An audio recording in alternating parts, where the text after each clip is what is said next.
हाय, कसे आहेत सगळे? मॉर्निंगचं सगळं काम आवरून अगोदर रेडी झाले. देवांशला स्कूलमधून आणायचं होतं. सकाळचं रुटीन शेअर करता येत नाही कारण खूप घाई असते. दुपारी त्याला आणायला गेले आणि जाऊन आल्यानंतर फक्त चपाती बाकी होती, ती बनवून घेतली.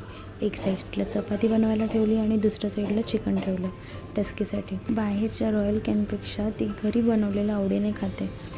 मग मी तिच्यासाठी हप्त्यातून 2 वेळा ते बनवत असते. एकदा बनवलं की 2-3 दिवस ते आरामात चालतं.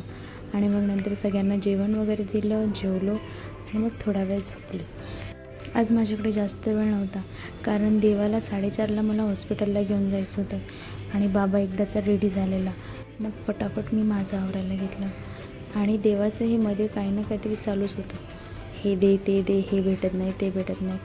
मग मी माझं आवरायला घेतलं आणि घाईघाईमध्ये केस विंचरताना माझ्या हेही लक्षात नाही राहिलं की मी नवीन क्लेचरच्या वरचा लेबलसुद्धा काढलेला नाही आहे आणि मी तो तसाच लावून हॉस्पिटलला पण गेले आणि तिथून जॉबवरतीही गेले. आणि दुसरा विषय असा की टस्की सकाळपासूनच एकदम लो होती, काहीच नाही, खेळतही नव्हती, व्यवस्थित चालता पण येत नव्हतं तिला. नक्की काय झालं आहे तेही कळत नव्हतं. कॉफी तर पित होती पण ते पिता पिता माझं पूर्ण लक्ष टस्कीकडेच होतं.